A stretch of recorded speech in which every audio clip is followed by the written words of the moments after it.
ফজরের নামাজের সুন্নতটা যদি পারেন বাসায় পড়বেন। ঘড়ির দিকে তাকাইছেন, তাকায় দেখেন 20 মিনিট বাকি আছে, বাস সুন্নতটা বাসায় পড়েন। এক, প্রথম কাজ সুন্নত বাসায় যদি পারেন আর কি বাসায় পড়েন। দ্বিতীয় কাজ, ফজরের সুন্নতে প্রথম রাকাতে কুল ইয়া আইয়ুহাল কাফিরুন পড়বেন, দ্বিতীয় রাকাতে কুল হু আল্লাহ। বলেন প্রথম রাকাতে কোন সূরা? আইয়ুহাল কাফিরুন, দ্বিতীয় রাকাতে কুল হু আল্লাহু আহাদ। নবীজি মসজিদে আসছেন, এক সাহাবা নামাজ পড়তেছে, আল্লাহু আকবার। তো নামাজে সূরা ফাতিহা পড়ার পর উনি আস্তে আস্তে পড়তেছে কুল ইয়া আইয়ুহাল কাফিরুন প্রথম রাকাতে। তো নবীজি শুনে ফেলছে আস্তে কানে দিয়ে। তো নবীজি শোনার পর বললেন, হাযা আব্দুন আরাফা রাব্বাহ, এই ব্যক্তি তার রবকে চিনতে পারছে। দ্বিতীয় রাকাতে সাহাবা পড়লেন কুল হু আল্লাহু আহাদ, আল্লাহ নবী বললেন হাযা আব্দুন আমানা বিরাব্বিহ, এই ব্যক্তি তার রবের উপর পরিপূর্ণ ঈমান আনছে। এজন্য আজকে থেকে আমলটা মনে রাখবেন, ফজরের সুন্নতে প্রথম রাকাতে কুল ইয়া আইয়ুহাল কাফিরুন, দ্বিতীয় রাকাতে কুল হু আল্লাহ। আরেকটা সুন্নতে আমলটা করবেন, বলবো?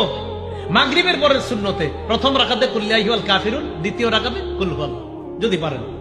বাকি ফজরের সুন্নতে প্রথম রাকাতে কুল ইয়া আইয়ুহাল কাফিরুন, দ্বিতীয় রাকাতে কুল হু আল্লাহ। এটার দ্বারা কি উদ্দেশ্য জানেন? কুল ইয়া আইয়ুহাল কাফিরুনের মাধ্যমে প্রথম রাকাতে আপনি বুঝাইতেছেন আমি যত শিরিক সব বর্জন করলাম। দ্বিতীয় রাকাতে কুল হু আল্লাহ পড়ার মাধ্যমে বলতেছেন আমি আল্লাহর একত্ববাদ স্বীকার করে আমার দিন শুরু করলাম। কুল ইয়া আহলাল কিতাবি তাআলাউ